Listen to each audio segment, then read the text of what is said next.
శ్రీమాత్రే నమః. శ్రీ గురుభ్యో నమః. అందరికీ నమస్కారం. మా శ్రీ శ్రీ లలితాంబిక భక్తి ఛానల్ వారి సమర్పించు శ్రావణ మాసంలో 4వ రోజును చవితి అంటారు. శ్రావణ మాసం చవితి ఆదివారం రావడం ఒక విశేషమైనటువంటి పవిత్రమైనటువంటి రోజు. అలాంటి పవిత్రమైనటువంటి రోజు మనం ఏం చేయాలి? శ్రావణ మాసం అంటేనే పవిత్రమైనటువంటి మాసం. అలాంటి శ్రావణ మాసంలో ప్రతిరోజు పూజించదగినటువంటిదే, కానీ ఒక్కొక్క రోజుకు ఒక్కొక్క విశిష్టత ఉంటుంది. అలాంటి ప్రత్యేకతను ఈరోజు శ్రావణ మాసం చవితి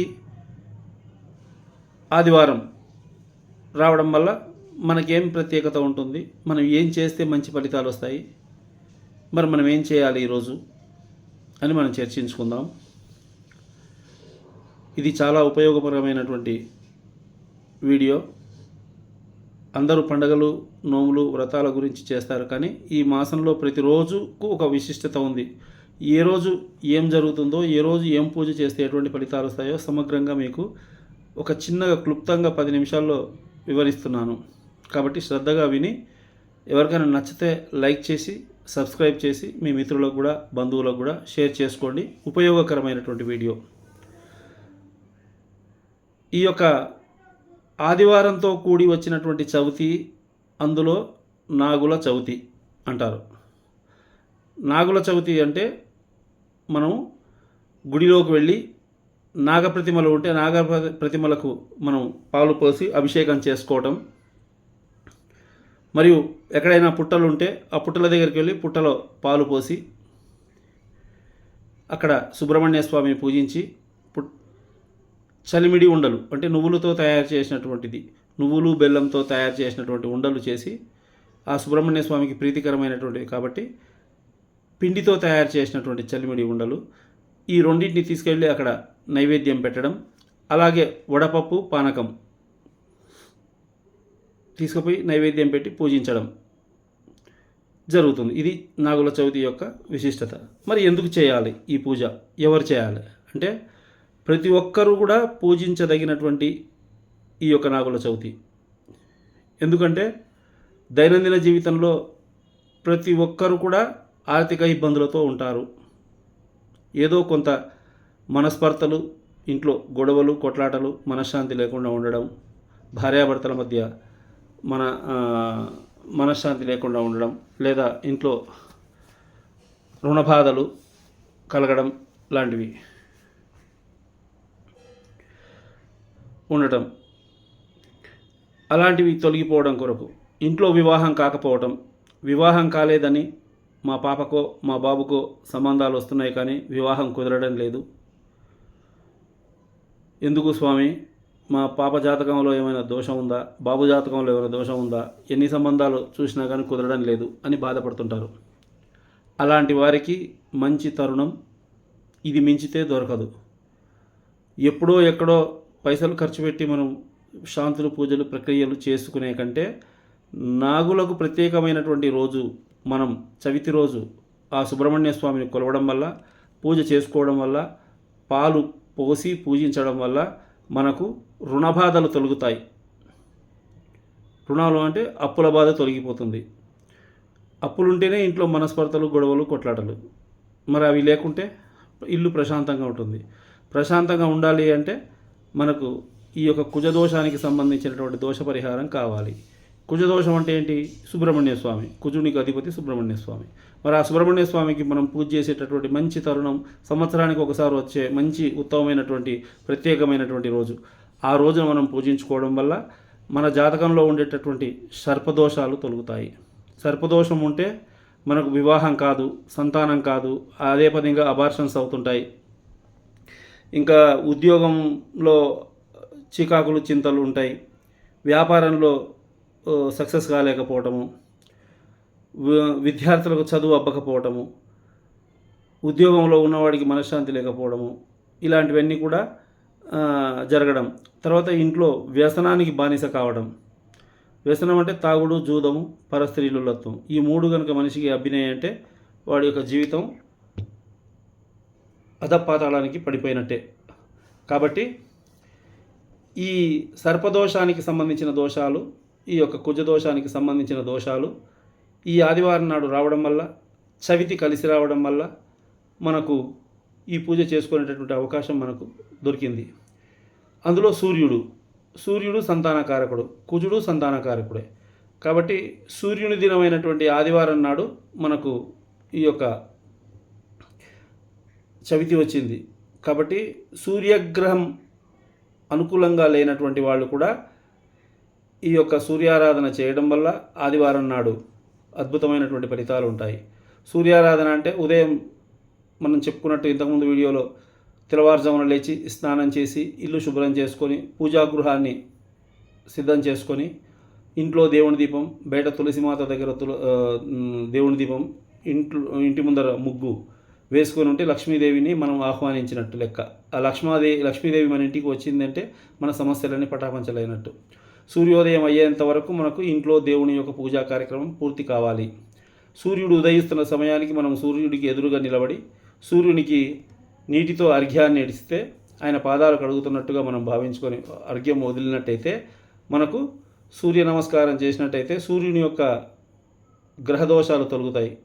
సూర్యుడి యొక్క ఎలాంటి మనకు సమస్యలు సృష్టిస్తాడు అంటే, గ్రహం బాగలేకపోతే ఆత్మకారకుడు, మనకు అనారోగ్యకారకుడు. సూర్యుడు బాగలేకపోతే అనారోగ్యం ఉంటుంది. మన ఆత్మ సరిగ్గా లేకపోతే మనం అనుకున్నటువంటి పనులు కూడా సరిగ్గా చేయలేకపోతాం. కాబట్టి కార్యసాధకుడు, సంతానోత్పత్తికి కారకుడు ఈ సూర్యుడు బలం మనకు. ఎందుకంటే ఎండాకాలంలోనే మరి సూర్యుడు బాగా ఉంటేనే ఈ యొక్క మొక్కలు ఎండిన ఆకులు రాలిపోయి ఏ విధంగా అయితే చిగురిస్తుంటాయో అలాగే మన యొక్క శరీరంలో కూడా సంతానోత్పత్తికి కారకుడైనటువంటి ఆ యొక్క సూర్యుడు మనకు సంతానాన్ని ప్రసాదిస్తాడు. ఆదివారం నాడు ఆదిత్య హృదయం చేసుకోవడం, సూర్య నమస్కారాలు చేసుకోవడం, ఇది ఏవి కూడా రానటువంటి వాళ్ళు ఓం సూర్యాయ నమః అనేటటువంటి మంత్రాన్ని చదువుకోవడం. ఇది చేయడం ద్వారా మనం రోజు ఒక క్రమశిక్షణతో ఉదయాన్నే పూజా కార్యక్రమం ముగించుకొని సూర్యోదయం కల్లా మనం సూర్య నమస్కారం చేసుకొని మనం పనిని మొదలుపెట్టినట్టయితే అనుకున్న పనులన్నీ కూడా విజయం సాధిస్తాయి. అట్లాగే సూర్యునికి సంబంధించినటువంటి వస్త్రాన్ని మనం తలస్నానం చేయగానే ఫస్ట్ మనం ధరించేది ఎర్రని వస్త్రం. ఇప్పుడు నేను వేసుకున్నటువంటి విధంగా ఎర్రని వస్త్రాన్ని ధరించి ఎర్రని పూలతో ఇంట్లో విష్ణుమూర్తిని కానీ శివుణ్ణి కానీ పూజించడం, సూర్యునికి పసుపు కుంకుమలు చూపించి నమస్కారం చేసుకోవడం, ఎర్రటి వస్తువులను నైవేద్యంగా పెట్టడం, ఎర్రటి పళ్ళను దానంగా ఇవ్వటం, ఎర్రటి వస్త్రాన్ని దానంగా ఇవ్వటం, గోధుమలను దానంగా ఇవ్వటం, గోధుమ రవ్వ కానీ గోధుమ పిండి కానీ గోధుమలకు సంబంధించినటువంటి ఏ వస్తువు అయినా మనం బ్రాహ్మణులకు దానంగా ఇవ్వడం. బ్రాహ్మణులకి ఎందుకు దానం ఇవ్వాలి అంటే, బ్రాహ్మణులు నిత్య పూజాకర్తలు. మనం రోజు పూజ చేయకపోయినా వారు ప్రతిరోజు కూడా పూజ చేసి దేవునికి నైవేద్యం పెట్టండి వాళ్ళు భుజించరు. కాబట్టి మీరు ఇచ్చినటువంటి పదార్థాన్ని వాళ్ళు దేవుడికి నైవేద్యం పెట్టినరు అంటే మీ తరఫున వారు మీడియేటర్గా ఉండి స్వామివారిని మీకు మంచి జరగాలని కోరుకున్నట్టు. అట్లా గోధుమ రవ్వ కానీ గోధుమ పిండి కానీ గోధుమ ఇది కానీ లేదా గోధుమ చపాతీలు చేసి మన ఇంటి ముందర ఉన్నటువంటి మూగజీవులు ఉంటాయి, కుక్కలు, ఎర్రటి కుక్కకు ఆదివారం నాడు కానీ మంగళవారం కానీ ఎర్రటి కుక్కకు మనం ఈ యొక్క చపాతీని తినిపించినట్టయితే, ఎర్రటి ఆవుకు చపాతీ తినిపించినట్టయితే మనకి ఈ యొక్క దోషాన్ని కూడా పరిపూర్ణమవుతుంది. అందుకే మనం సత్యనారాయణ స్వామి వ్రతం చేసినప్పుడు ప్రముఖంగా మనం గోధుమ రవ్వ గోధుమ పిండిని మనం చేర్చి ఆ గోధుమను మనం ప్రసాదంగా ఇస్తాం. రవ్వ కేసరి దేవాలయాల్లో కూడా కేసరి బాతు చేసి నైవేద్యం పెడతాం మనం. అందుకొరకు ఆ యొక్క నైవేద్యం చాలా ప్రముఖమైనటువంటిది. ఎర్రటి మిరపకాయలు కానీ మిరప్పొడి కానీ కుంకుమ కానీ ఎర్రటి టమాటా పళ్ళు కానీ ఎర్రటి యాపిల్స్ కానీ ఇట్లాంటి ఎర్రటి పండ్లన్నిటి కూడా మనం దానంగా ఇవ్వవచ్చు. వీటిని ఇవ్వడం వల్ల మనం సూర్యుని యొక్క గ్రహ దోషాలను కూడా తొలగించుకొని మనం ఆయురారోగ్యాలతో విరజిల్లవచ్చు. ఆదివారం ఇంతకుముందు చవితి నాగుల పూజ గురించి తెలుసుకున్నాం, ఈ యొక్క సూర్యారాధన గురించి తెలుసుకున్నాం. మరియు ఈ యొక్క ఆదివారం రోజును మనం పూర్తిగా పాటించి వచ్చిన అవకాశాన్ని సద్వినియోగం చేసుకొని సంతానం కాని వాళ్ళు నిజంగా సంతానం కొరకు ప్రయత్నం చేసి ఈ యొక్క దేవుని పూజ చేసి సంతానం కొరకు ప్రయత్నం చేయండి. తప్పనిసరిగా అద్భుతమైనటువంటి మంచి సంతానం కలుగుతుంది. వివాహం కాని వారికి తప్పనిసరిగా వివాహ యోగ్యత కలుగుతుంది. విద్య అబ్బుతుంది. కాబట్టి ఈ యొక్క అవకాశాన్ని వదులుకోకుండా మీరు ఈ యొక్క శ్రావణ మాసం చవితిని తప్పనిసరిగా ఉపయోగించుకొని మీరందరూ కూడా మీకు అందరికీ కూడా శుభాలు కలగాలని కోరుకుంటూ స్వస్తి శుభం భూయాత్. అలాగే మన యొక్క భక్తి ఛానల్ లలితాంబిక భక్తి ఛానల్ను సబ్స్క్రైబ్ చేసుకొని షేర్ చేసి లైక్ చేయండి. ఇంకా కొంతమందికి ఇటువంటి మంచి విషయాలు చేరుతాయి. అలాగే మా లలితాంబిక జ్యోతిషాలయంలో కూడా మీకు జాతకంలో ఏదైనా సమస్య ఉన్నట్టయితే ఆ సమస్యలు తీర్చబడుతుంది.